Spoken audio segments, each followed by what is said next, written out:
Oh my goodness. That's just, that's good. Joseph. Yeah. Can you hear me? Yeah, Can you hear me clearly? yeah, I can hear you. Oh, great, Yeah. great. How's it going? It's going on fine. I'm happy. That's good. I'm glad it's able to work out because yeah, the Facebook wasn't. So yeah. So I think yeah, people are joining us. So that's cool. I've never gone live before. This is my first time. I've never. Oh, okay. I've been host. Somebody has two persons have hosted me on interview on Instagram. So when you said Facebook, I didn't know how Facebook works because I've not been on that. I've done live on Facebook alone, but I've not invited people to join. Yeah. So Well, we're here now, so that's good. I'll just kind of introduce you, Mr. Joseph. You go by Mr. Joe, Mr. Joseph, Mr. Joe, Mr. What's your preference? yeah, just call me Joseph. That's fine. Okay. No, Mr. Joseph, just Joseph. Okay, we're gonna do Joseph. Joseph. All right. Joseph. Yes. Okay. Joseph studied. He did his Master of Music, in opera and postgraduate diploma under tutelage of Scott Johnson at the Royal Conservatoire of Scotland, through the support of the RCS Trust Fund Scholarship. He also holds, is it licentiate? Licentiate, yes. License of the Royal School of Music and Singing, Associated Board of Royal School of Music and Vocal Teaching, and Chemical Engineering from the Federal University of Technology in Owerri, Nigeria. Yeah. Currently, he is studying choral conducting at the University of Notre Dame. So I guess this conversation is really focused on opera and vocal music education. But I think it's always nice to hear like fun facts about the person we're speaking with. So could you share three fun facts about yourself? Well, I'm a very humorous person. That's one. And the second one, in my humor, I take what I do serious. Yeah. And secondly, I love playing with my family. Okay. Yeah, you did talk about your daughter when we were driving. That's good. But what led you to opera? What made you interested in opera? Well, I think it's because I have the talent. That's the first thing. Then the second one was when I discovered much more about opera music. And when you ask anybody what led them, it's still the three tenors that's opened up so many visuals for operas, especially every part of the world. That's the three tenors, the Pavarotti, Domingo, and Jose Carreras. Oh, So these are these are the people that really made me go deep and more into opera and get more interested in it. oh, I see. But outside of opera, I know you spoke a lot about your family, but like what do you do outside of opera? Okay, I do a lot of things. First of all, I love watching football. As in, when I say football, I mean soccer. The you and I in USA, we know football. It's different. Then soccer is different. But in the world football, that is soccer. Yeah. So that's my. I love watching that a lot, and especially when my team plays or when Nigeria is playing. Yeah. Okay. Did you play soccer at all? Like, if you had to play a position, do you know you? Yes, I was a goalkeeper when I was in my secondary school and university. Okay, you give me goalkeeper vibes. I could. Yeah. So could you tell us more about your early days as a young teenager and youth? Just not even music related, but what was your youth like? Well, when I was young, I went to seminary school, on say secondary school, then here in university, they call it high school. And after leaving the high school, the seminary high school, so I I decided to study engineering. And I studied chemical engineering. Alongside my studies, I was so deep in music. As a teenager, I was involved in choirs and seminary choir, the school choirs, different choirs in different parishes in Nigeria. So those are the things that really formed my teenage group. And those periods was all choral music, not necessarily opera music at my teenage. Oh, okay, I see. And what kind of music were you listening to when you were younger? I'd be surprised, you were listening to opera. It sounds funny, but my favorite music I was listening to a lot at that particular time is actually Celine Dion. Oh wow! you, you didn't listen to much fella? Sorry? Listen to much fella, or you were like Celine Dion fan? You mean fella? Yeah. Yeah, I kind of, because I grew in my teenage was in the East, and fella was not popular in the eastern part of Nigeria as of that time. So if I had grown up in the western part of Nigeria, so it would have been, I would have said this, I would have fallen in love, because over a period of time I started, when I moved to Lagos, which is the western part of Nigeria, so I started listening to a little bit of Fela because of the context, because of the texts, the lyrics of his music, because he says a lot of things that make sense, in as much as he does it in his own way, in his own unique way. But the thing he says in the music, they are really, really, really, really truth, and really, and also he says the truth to the government, and he uses his music to fight the right cause. Very true, very true. But I guess kind of going back to your studies, because I know you did chemical engineering before music, but did you always know you wanted to transition from chemical engineering to music, or was there a decisive moment that you were just like, I'm going to pursue opera? I did chemical engineering, and I finished it, and I didn't have in mind I'm going to study music while studying chemical engineering. So I focused on chemical engineering. It was when I left it was when I graduated, and I did my NYSC in an engineering company. Yeah. Then after that, the first job I got was a music company, which at that particular time, I started changing my ideas of trying to move into what I see as my passion, which is music. And that's quite a long time. That should be around 2005. No, that should be around 2004. Yeah. So, yes, 24, 25, yes. And then did you, because I just, doing opera that late in life, you must have been developing yourself as a singer. So yes. Was it through church? Was it through lessons? Like, how did you develop to do opera at that stage of life? I use a lot of internet resources. I was so engrossed in learning new things and learning a lot of things from the internet, and I was lucky to get in touch with Franco Tenelli. He teaches on YouTube. So he has a lot of videos that he teaches, master classes.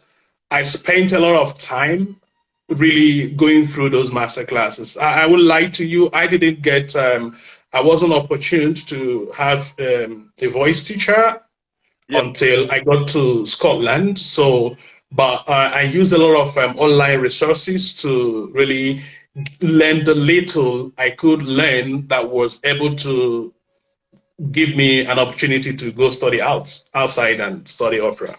Oh, that's very interesting, because like as an educator myself, one big aspect of just developing yourself is creating a feedback loop.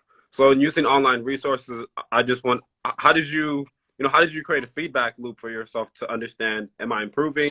Or what adjustments should I be making?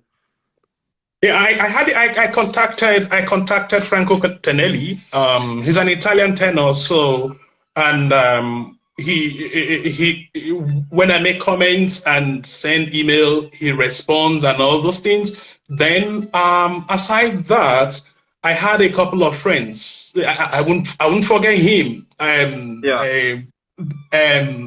Bennett Baldwin also was one of my good friends in those days, and he's still my friend, not in those days. Oh yeah. So I shared a lot of my videos to him, and he commented. And while I was in Owerri, while I was still in the East, I had this friend. He's a lovely guy, Onyedike Kweribe. So we shared a lot of musical things, and I learned a lot of things from him. You guys, And Uncle Meche, there are many of them. you got a little bit slower. What was the name? I was fast. He said. Your friend's name. You said it real fast. I didn't get it. Oh, okay. The first one I mentioned was Bennett Baldwin. Then the second one was Onyedika Ekweribe. That's a tough one. I ain't gonna. Onyedika. Then we had Uncle Meche, who also sung under his choir. So Kororosa in the East. So these people really impacted me a lot in my musical career at an early stage while I was still in the East. Yeah. Until I moved. Yeah. That's great. That's great. Let's see here. So now I guess let's talk a little bit more about opera. So I remember me and Shay, we kind of sat together, we're thinking about questions, but one question that we had was, can you say there is opera in Nigeria yet?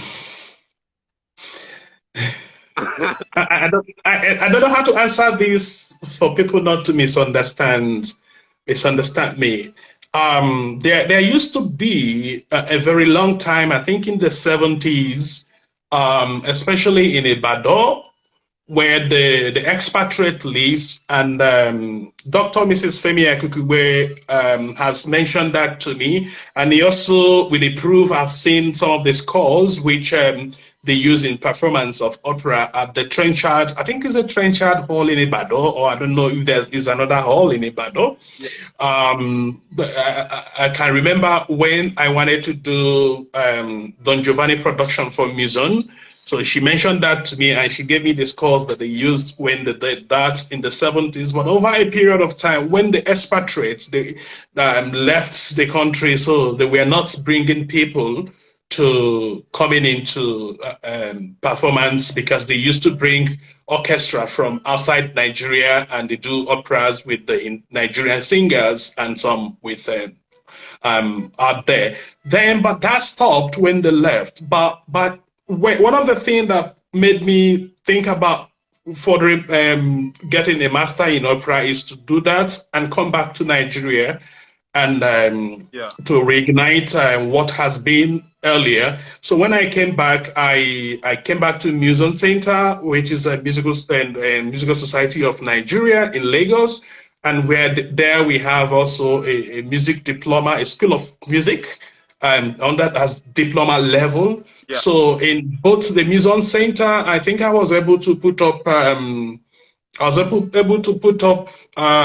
9 operas for MUSON Center. Then for the School of Music, I think I was able to put up to 4 operas and also operettas for the School of Music. So I can say that I was trying to bring back the culture that existed before, but before the expatriates left the country. So that's the little history I can give. But I can also tell you that we also have some Nigerian operas which exist somewhere. Oh yeah, especially called Shaka, and especially. It took me so long to find the audio, but I honestly don't know where the written work is. But the opera itself is very good. It's just very, it's very. Yeah. You can't even like. Yeah. Yeah, it's very hard. It's very hard to find. they're very hard to find. And I know that Adam Fiberesma wrote, I think he wrote about 5 or 6 operas in his own dialect. A dialect, I think it's Ikweri or something, a dialect that is offshoot of Igbo language. Yeah. But if you an Igbo person can pick some of the words, but it's not easy to really understand all those. But he wrote about, I think he wrote about 5 to 6 operas. Where I know Opujaja is there. Then there are many of them. There was a time I was researching them and I was trying to get the copies, but it wasn't possible. So Yeah. I ended up doing only Western operas in Nigeria. Yeah. Oh, and so the operas that you put on in MUSON, were they all Western operas? We're all Western operas, yes. And then why is it because those Nigerian works were just hard to get the written form? I think I might be wrong in this, but I think it's due to lack of continuity in what he has done. Adam Fibresma died, and probably his work was not reserved in Nigeria. Okay. So like some of those works that he did were performed in Europe. And I remember one, I think there's one that I read that was performed in Japan. So, and in those areas, I'm sure they are going to have a place one can get those copies. But they might be reserved, they might be on reserve because probably they don't have a publisher or something or whatever. So hopefully, I don't know. Hopefully somebody or some might get to pull them out one day. and I wouldn't mind being that person really to get all these things done once again. Yeah. Supposed to be kind of like how I went to my school. I remember I went to my school to go to the library, and I was trying to look for some works by Akin Uba, but I couldn't find it. And I looked on. I know. You could find it on reserve, but just trying to get the physical copy, it was like do you know Find Waldo? Do you know what? It's Find Waldo. It's this, I don't know, it's like this book where you try and find the specific character in the book. You're trying but that's how I kind of felt. It was just very difficult to find. But in the works that you put on at MUSON, but also you have your own organization, I believe called the Comic House Opera. Yes, Comic Opera, yes. Were those supported, like financially, I mean for MUSON, were those supported by MUSON itself? And then for Comic House, did you have to acquire your own funding to put on those operas? Yeah, in Comic Opera House, which I registered fully in 2016, and I did a launch of it with Don Pasquale by Donizetti. So we did that performance in one of the halls we had in one of the halls in MUSON, which is Ajib Hall. Yeah. I sponsored, I paid a lot of that. I had a few sponsors who supported, and it wasn't quite easy to carry on, do you understand? And before, I think before that or after that, I did one again for, no. Yes, I did another production for MUSON. So it was, and then later on, some years after that, I had to move into a contract with MUSON to be the opera head, then to do more operas through MUSON. But I did also, apart from the operas with the Comic Opera House, we did some concerts, series of concerts, and so, which the last one I did before I left Nigeria was a concert of Stabat Mater. We did Stabat Mater by Rossini, so it was, yes. Okay. We did that in a church. Our Lady of Perpetual Help in Victoria Island, and they gave the church space for free for me to do that. And up to now, I still really hold that in my heart that they supported the Comic Opera House on that concert. And then works, it seems like it was a lot of work. But did you felt when you're performing, the audience members, there was an appreciation. I guess both speaking for, you know, these Western operas, but also I feel like there would be an appreciation too for these Nigerian operas. We had a lot of appreciation. We had a lot of people. Most of our opera performances were filled up. The very first one I did with MUSON, we did 2-day performance.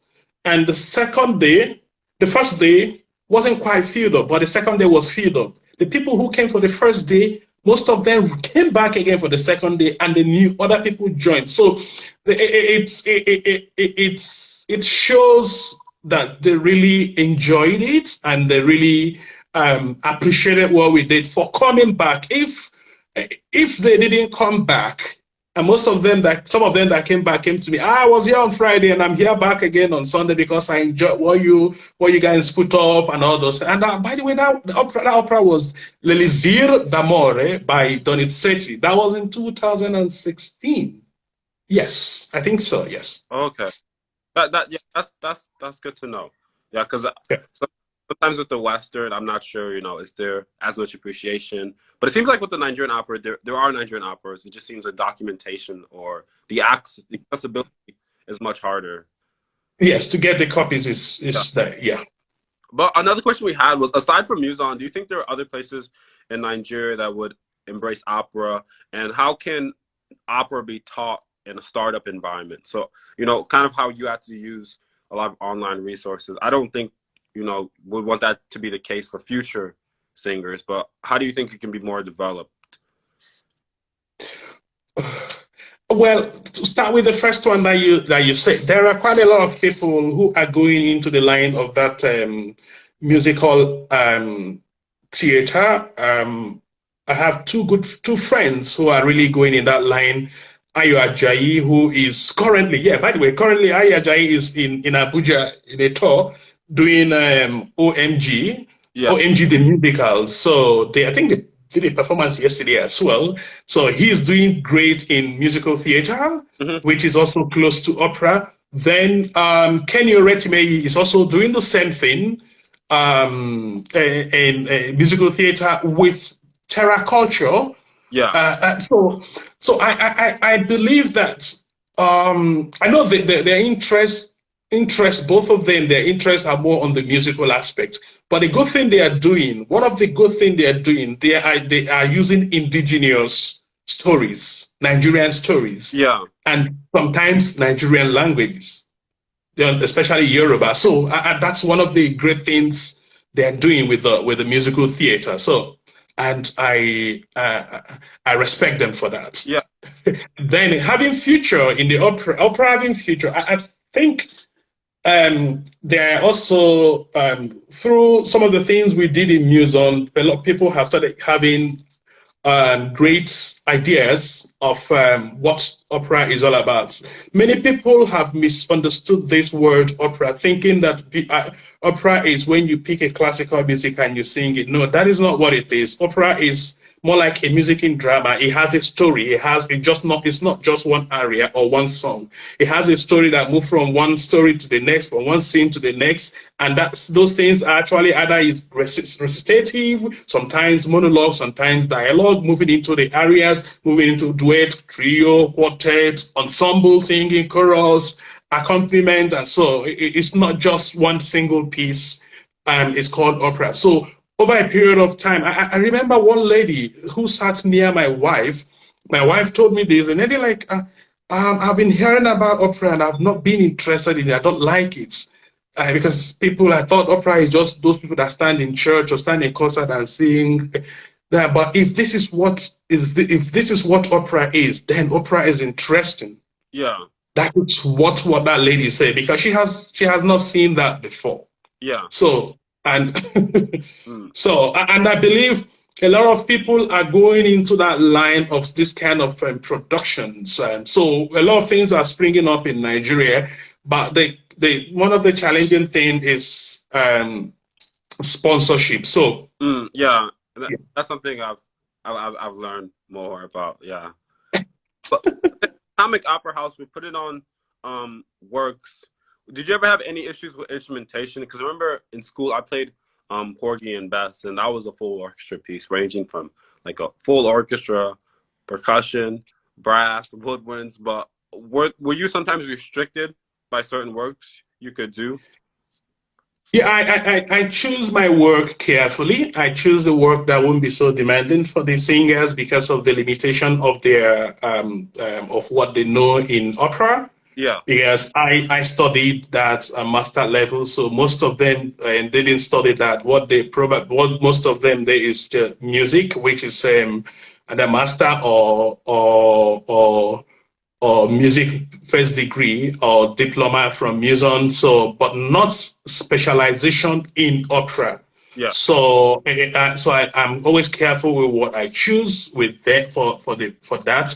Then, because of the limitations of also players, instrumental players, and limitation of those who have the resilience to really learn the work and operatic work and bring out the color that it needs, which it's usually 2 hours full work and also funding and also playing the accuracy, that playing in tune and all those things. So I tried to not to use orchestra instrumentation. So these are some of the main reasons that I didn't use orchestra for that production. And another reason on that is also I wouldn't want to overlabel myself because the people I've been working with in the production, they are learning on duty.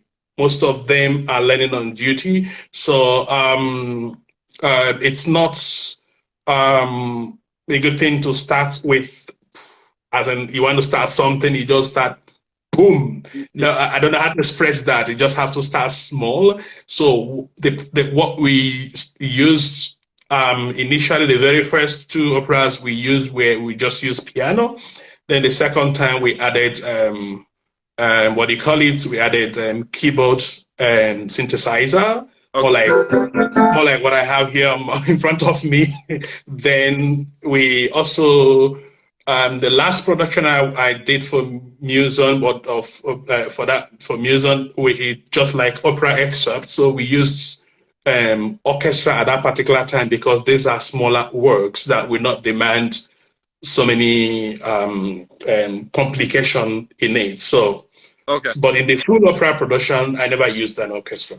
Okay. Yeah. So it seems more you're doing kind of like chamber, like almost operas in which the ensemble size was more. It was more manageable. Could you say that again, please? So it seems like the opera works you were doing were kind of focused on like this chamber setting. No, the opera we did some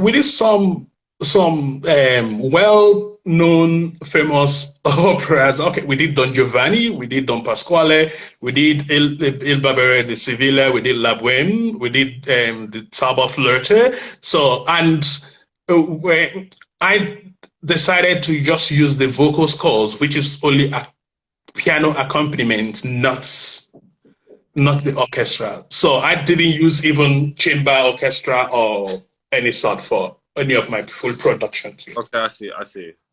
Wow. Yeah. That makes sense. Really quickly before we end the live, we wanted to open up. It looks like we have some people who. If anyone has any questions for Mr.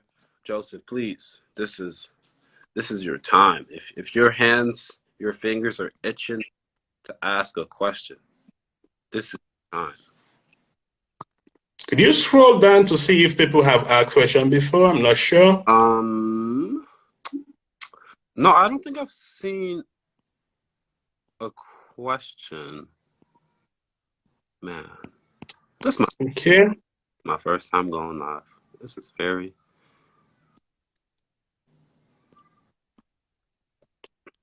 Everyone's thinking who's going to type the first question.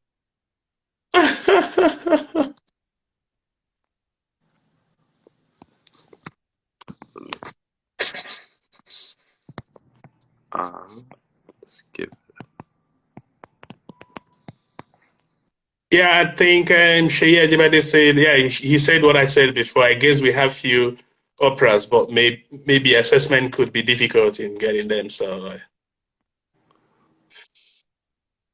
Oh, Shay's. I think, What would be? yeah, it wasn't a question. It's not a question that he's asked. Yeah, of course, he said, I think the idea of translation, yeah, of course, we always put translation for the, we have the subtitle or supertitle for doing our productions, yes. Yeah, but I don't think there's few operas. I think the operas are just hard to access. So, Ajibade asked, what would be your wish if you want to stage an opera in Nigeria? Well, the first thing that would be my wish is to have a full support from whoever or whoever personnel or whoever company or the government that can support to come out to support so that we can do whatever we need to do and do it to an international standard. Because opera demands and the scenery, the set, the props, the hiring the musicians, the orchestra, hiring the singers. So it takes a lot getting the lights, a hall that has a good acoustic, so that we don't depend on artificial sound booster or like amplification sound and all those things. The reason why I always do like doing the operas I do in Ajip Hall, which has a good acoustics in Nigeria MUSON Center. So those are my wish, and also to have musicians that will play and have that resilience to really do what you need to do and do it right, and at the same time able to practice their music before coming for rehearsal. So these are very important.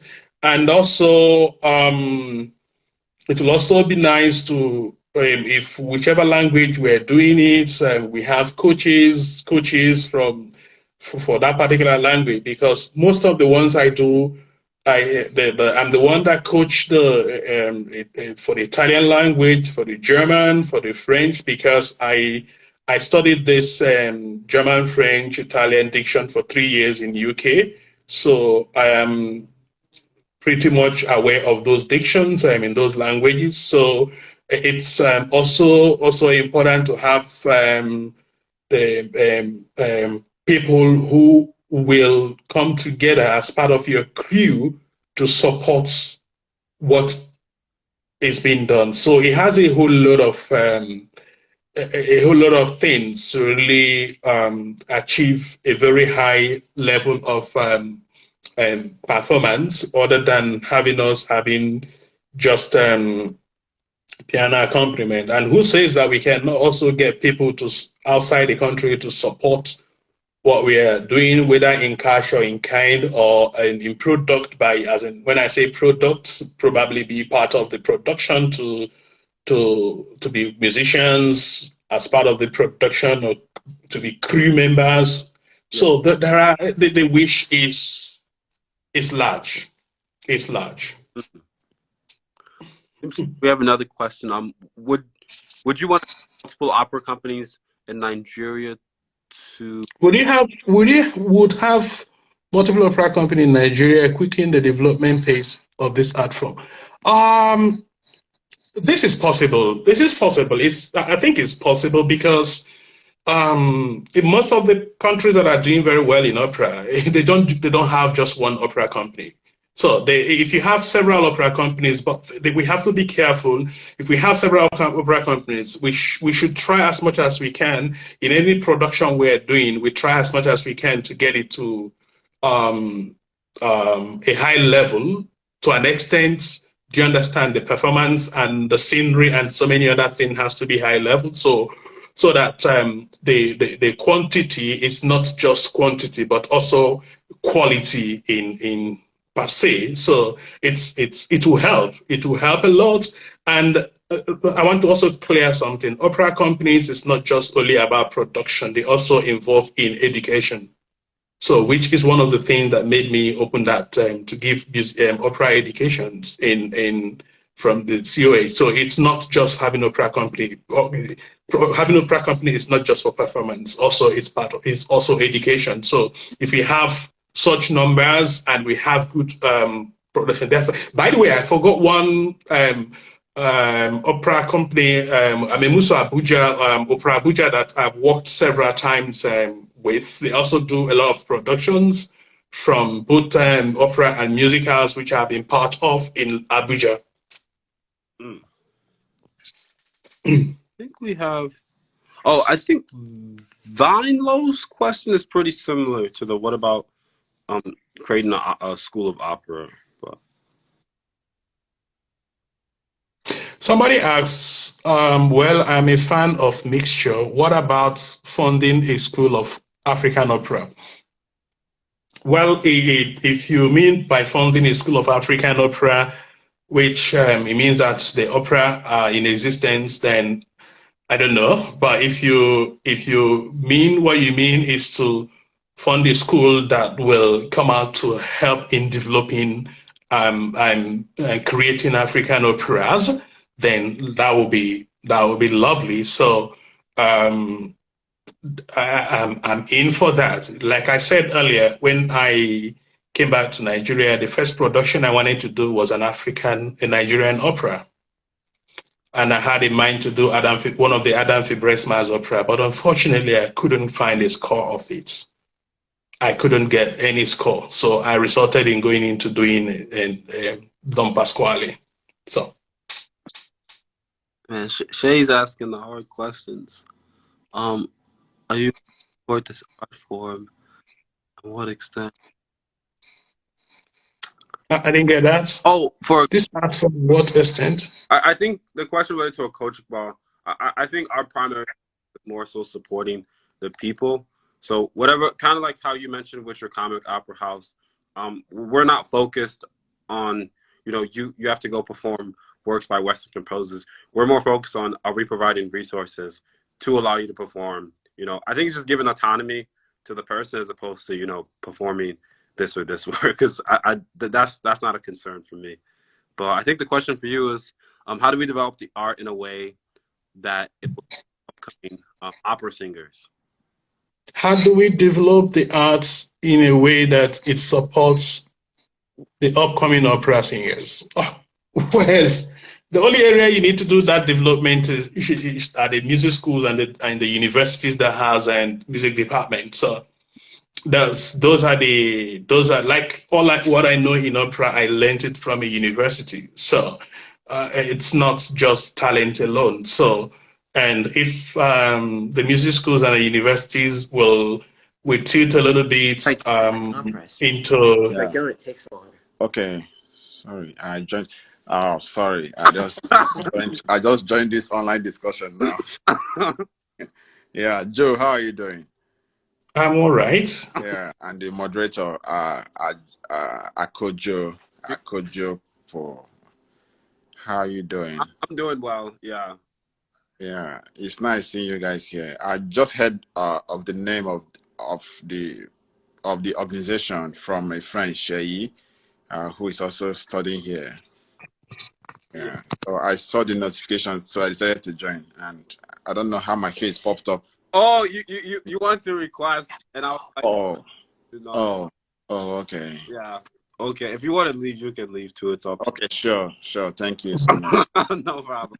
Okay. I think you can leave yourself. I'm not sure how to help you. Okay. Let me leave. Okay. Innocence. Nice to see your face, Innocence.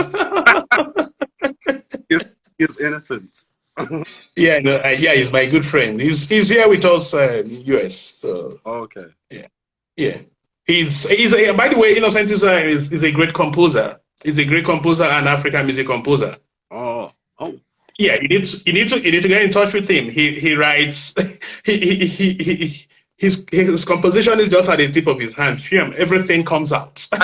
So I think he submitted for the.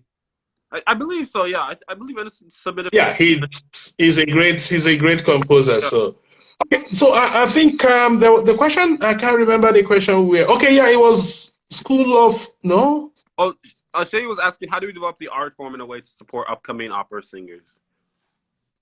Oh yeah, well, I was talking about that everything depends on on our university, especially the universities that has a music department. So they need to really be they need to really go take more into practical aspect of music, more into it, and it will also be nice if they give room for some people who did doctorate in musical arts, which is DMA or DM Mus. Those are also mostly they are in practical aspects.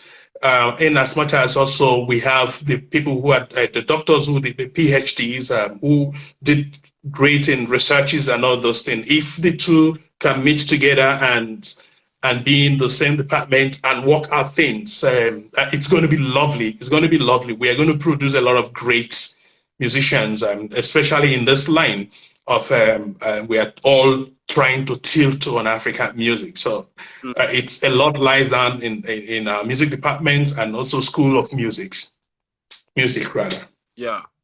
It looks like Joshua David is asking, what would you say is the greatest impact of opera production in Nigeria? Is that what? What is the greatest impact of opera production in Nigeria? Well, we say it's still the same. Like when you talk about that, what impact music has really done in people's life. Yeah, and one of the greatest impact is most of the people who benefited in working alongside with me in the productions I have done, which Joshua is one of them. Joshua used to be one of the conductors before he left the country. He also sings when he sang some opera roles with us. I think he did Don Ottavio with us in MUSON. So, and the impact there, it changes people's perspective of way of life. And classical music being what people see as the elitist, but to me, it's not the elitist. Classical music helps you to really, it really refines you. And if we have much of classical music in Nigeria, which some people might think is boring, but if you have more of classical music Nigeria music performances, it will change a lot of things, and a lot of way we see things, a lot of most way we do we take our life, and I think things will change a little bit because it takes a very intelligent, I'm not boasting, but for those, I'm talking about the classical music enthusiasts, those who listens and all those things, it takes one to be very intelligent. It takes one for you to really understand classical music. It takes intelligence because other forms of music, probably I could just play this thing on my keyboard here. Other forms of music has this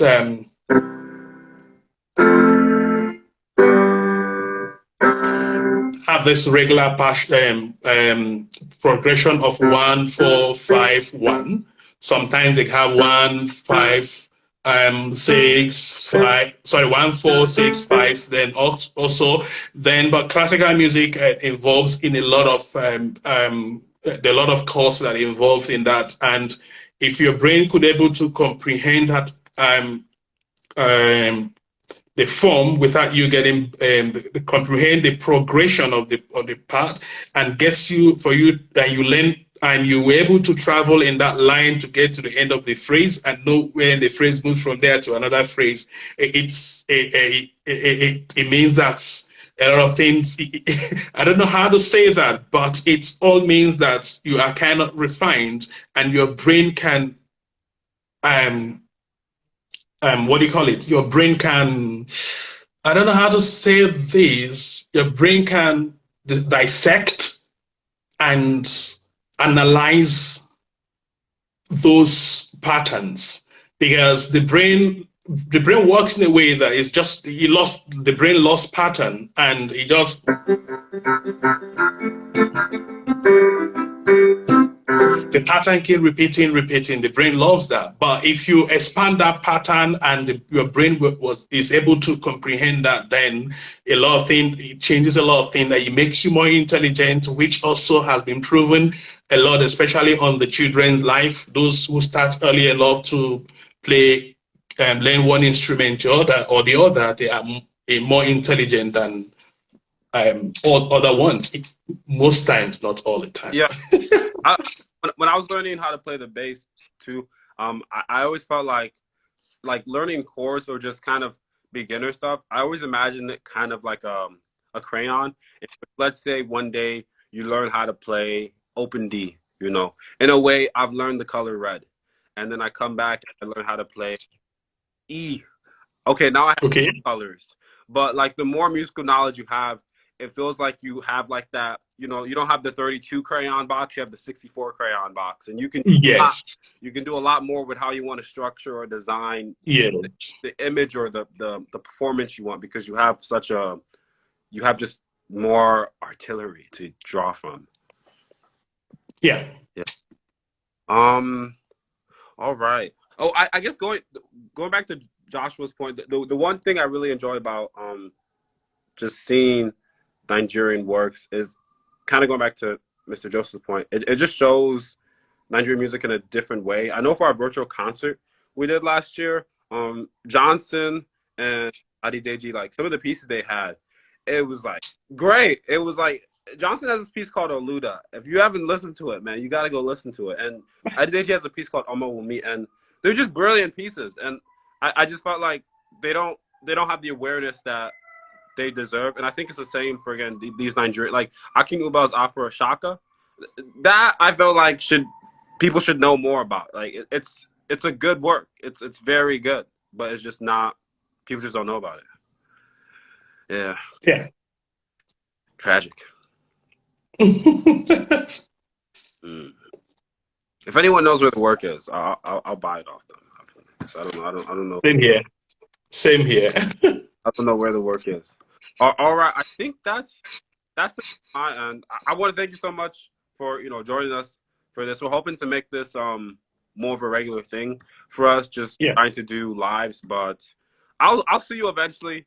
Again, Mr. Joseph, I'm sure I'll yeah. We saw last month. Yeah, it was last month. Yeah. That's partridge for performance. But thank you so much for everyone for joining us. Thank you. This was very fun. I will go live again soon. All right. Thank you so much. Thank you, Joseph. Have a great one. Yeah.